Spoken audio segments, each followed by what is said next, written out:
You know, if you've ever driven along a major American river, you've seen them. These massive grassy hills that just seem to stretch on for miles, separating the water from the land. They look ancient, right? Almost natural. But here's the thing. These levees, they aren't natural at all. They are monuments. And man, they hide an incredible story of human struggle. So, that's the big question, isn't it? What did it actually take to build these things? What forgotten history is buried in all that dirt? Well, let's dig in and uncover the story of the men and the mules who literally reshaped our rivers. Okay, so to really get this, we've got to jump back in time to the late 19th century. Now, the first levees weren't anything like the giants we see today. Nope.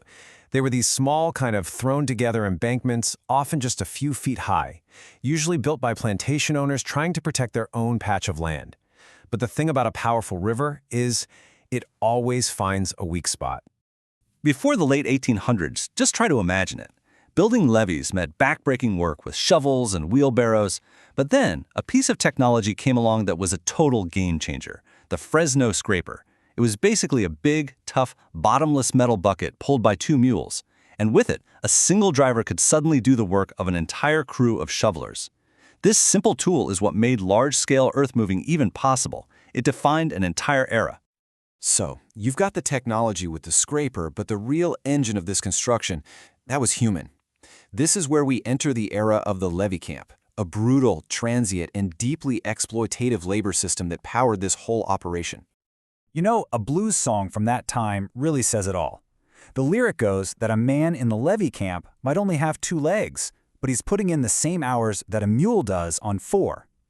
Wow, that one line just gives you a powerful gut punch of a voice for the immense physical toll this labor took. And the reality behind that song was incredibly harsh. The workforce was overwhelmingly African American, and many were trapped by systems of debt. And get this, until 1913, states like Arkansas even used convict leasing, which was basically a form of state-sponsored slavery, to supply labor.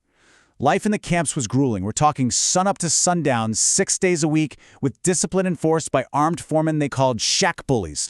So for decades, this system of men, mules, and mud held the rivers back. It kind of worked, but this entire system, built on decades of backbreaking labor, was about to face its ultimate test. And it wasn't just going to fail, it was going to fail catastrophically.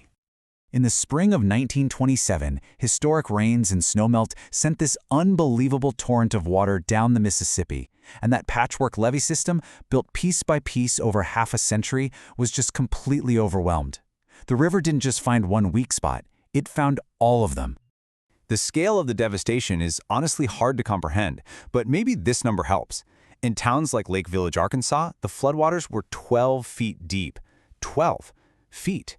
Just imagine a wall of water submerging the entire first story of every single building in town. Hundreds of thousands of people were displaced all across the delta. The Great Flood of 1927 was the breaking point. It was a national disaster, and it forced a complete, top-to-bottom rethinking of flood control. It happened fast, too. Just 1 year later, Congress passed the Flood Control Act, which launched a massive federal project to tame the river once and for all. The aftermath of the flood, it triggered a revolution.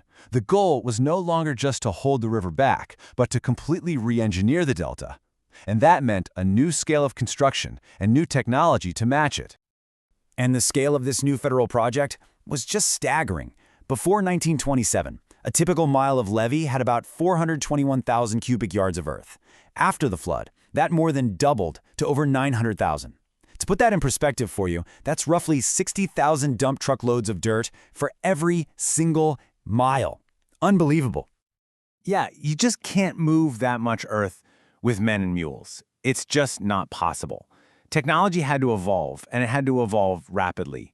The mule-drawn scraper gave way to massive steam-powered draglines, which were soon replaced by the diesel earth movers that we recognize today. The age of pure muscle was over. So what is the legacy of this monumental effort? Well, taming one of the world's great rivers provided security and prosperity for millions of people. But, and this is a big but, that protection came at a really steep price. The project's legacy is really a story of trade-offs. On the one hand, the promise was fulfilled. You got flood protection, which led to a huge agricultural boom and a decline in diseases like malaria. But the price paid was immense. the brutal exploitation of a generation of laborers, and the ecological devastation that comes from severing a river from its natural floodplain. And yet, when you stand on one of these levees today, it's the human scale of it all that still inspires awe. This quote comes from a man who actually grew up watching the levees rise. Looking at the finished product, all he could say was that it was probably built with mules and men. It's such a simple, powerful testament to the sheer scale of the manual labor involved. So when we look at the world around us, the roads we drive on, the fields that grow our food, it's worth remembering that they are all engineered landscapes. And that leaves us with a final question. What other forgotten stories of struggle and transformation are buried in the earth right beneath our feet?